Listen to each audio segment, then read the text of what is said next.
The hermeneutic code. Remember, hermeneutics is the process of interpretation and the study of it. It's has a root word that belongs also to the Greek god Hermes, the messenger of the gods, who would relay messages between human beings and gods. And he was also known as the trickster god, or the god of thieves, even.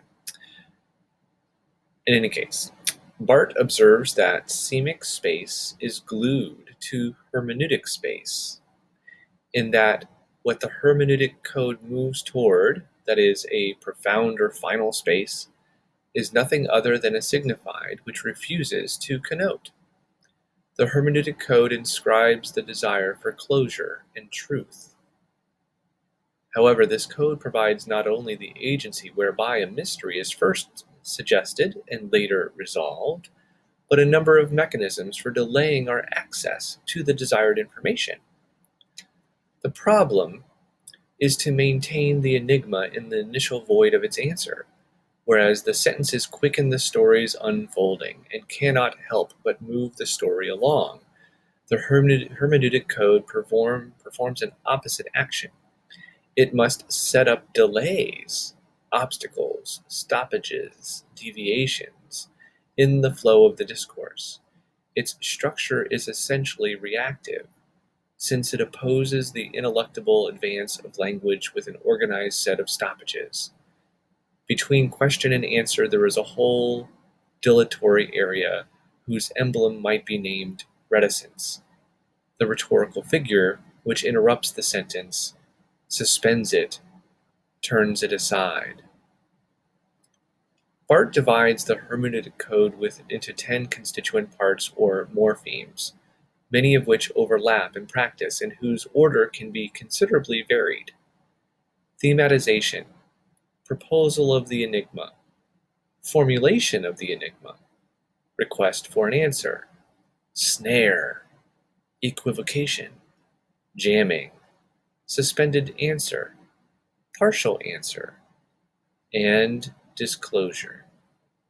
These morphemes can be combined in assorted ways to make up what might be called the hermeneutic sentence.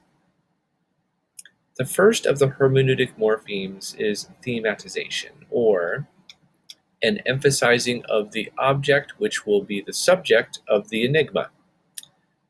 Thematization involves a quite complex operation, in which the semic code plays an important role.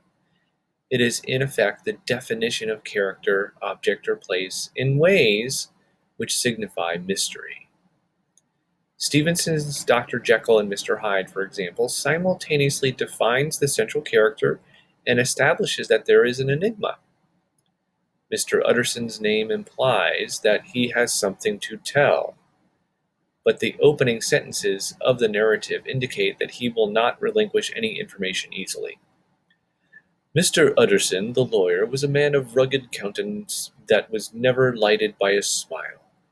Cold, scanty, and embarrassed in discourse, backward in sentiment, lean, long, dusty, dreary, and somehow lovable.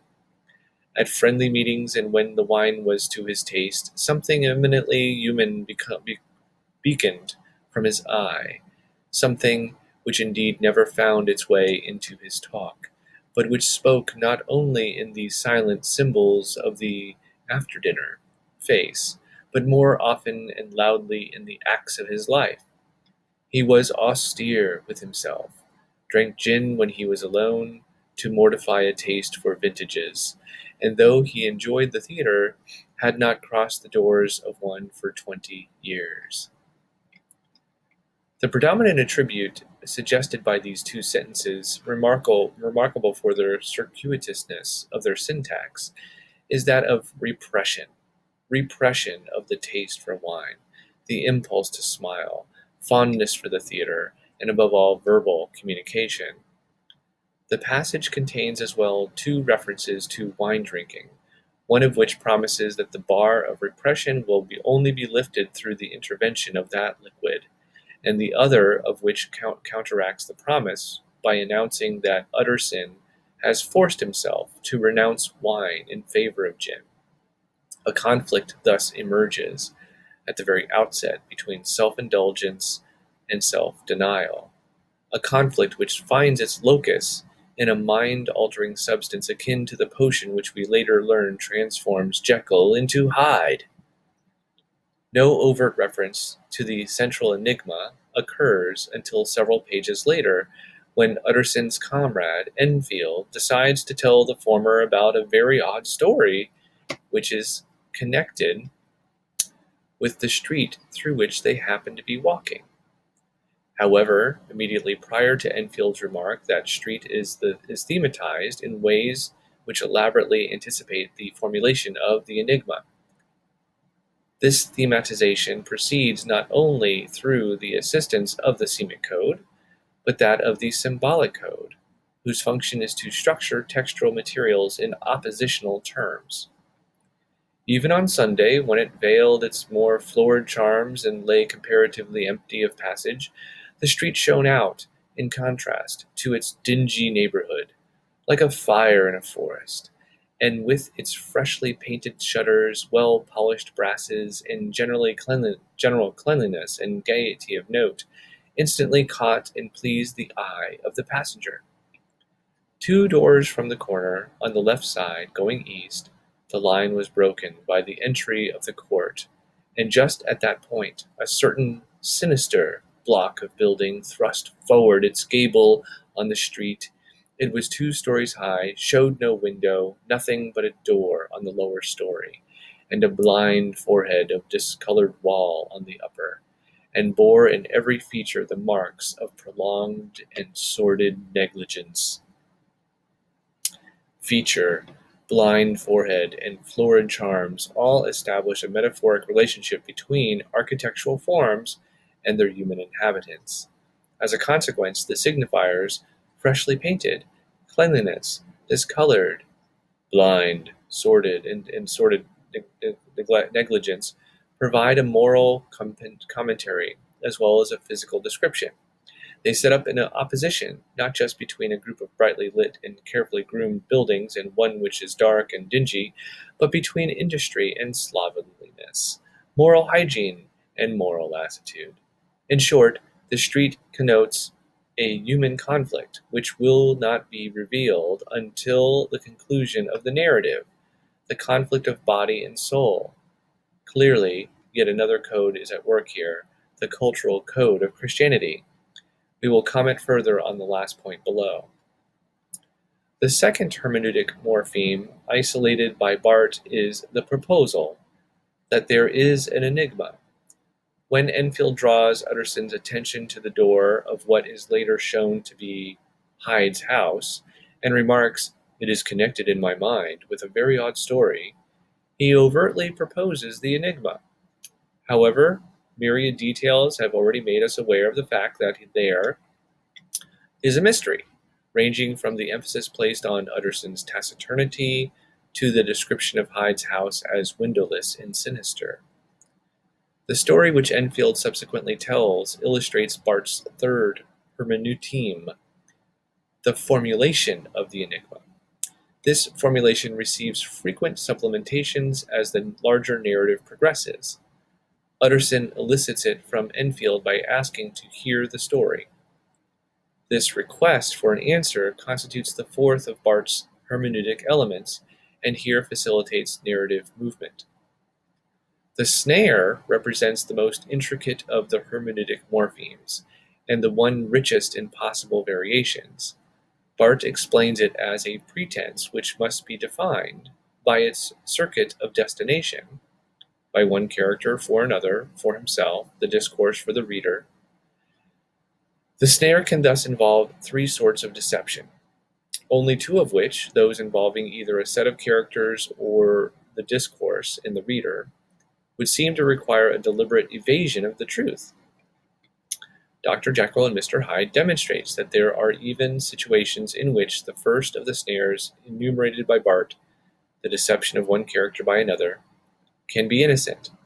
For instance, when Utterson queries Poole about Hyde, the butler unwittingly misleads both Utterson and the reader. Ignorant of the connotation between Jekyll and Hyde, he responds, "Oh dear, no, sir, he never dines here." Indeed, we see very little of him on this side of the house.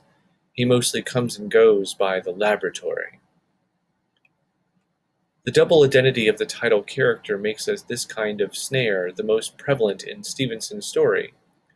Although Jekyll does occasionally deliberately misrepresent himself to his friends and servants, at one point he disingenuously tells Utterson, "I cannot say that I care what becomes of Hyde. I am quite done with him. I was thinking of my own character, which this hateful business has rather exposed." It should be added that the third kind of snare described by Bart, the deception of the reader by the discourse, often coexists with the other two.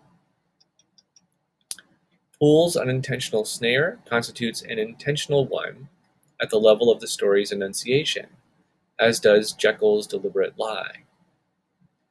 A related hermeneutic device, equivocation, combines a snare and a truth.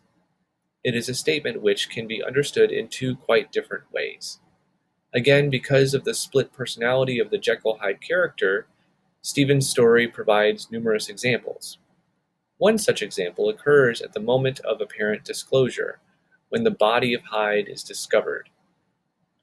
Utterson remarks, "Hyde is gone to his account, and it only remains for us to find the body of your master." The second part of his statement is correct in one sense. Nothing is left of Jekyll but his body. However, it is incorrect in another sense. Utterson is already in the presence of that body, and so has no need to search for it. Two of the four remaining hermeneutic elements enumerated by Bart, suspended answer and partial answer, are self-explanatory, but the other two, jamming and disclosure, warrant a brief discussion.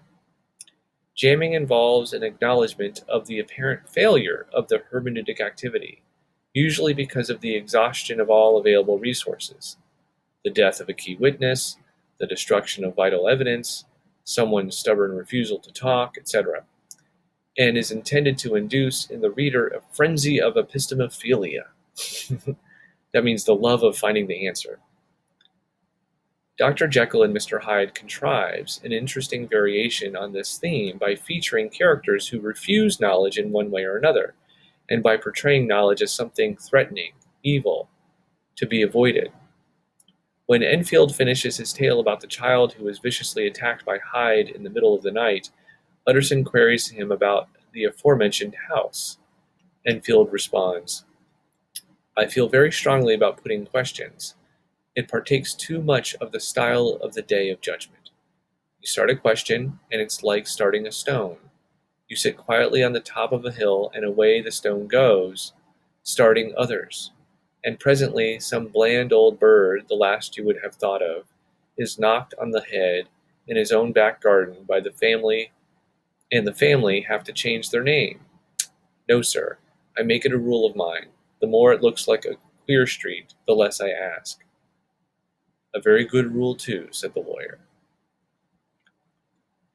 We will attempt to account for this attitude toward knowledge in Dr. Jekyll and Mr. Hyde later in this chapter through recourse to the category of cultural coding, and through a demonstration of some of the ways in which it coerces the other codes isolated by Bart.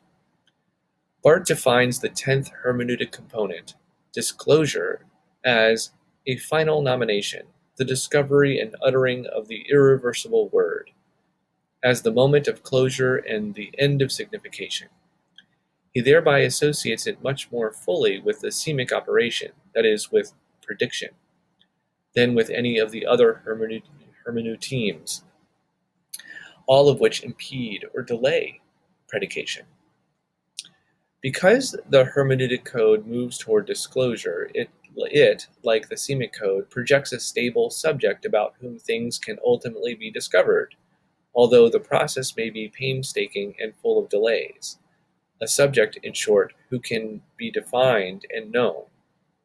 This code, described by Bart, is as reducible to a dyadic unity of subject and predicate, operates in tandem with the semic code to inscribe and reinscribe a culturally determined position or group of positions to which the reader or viewer is expected to conform.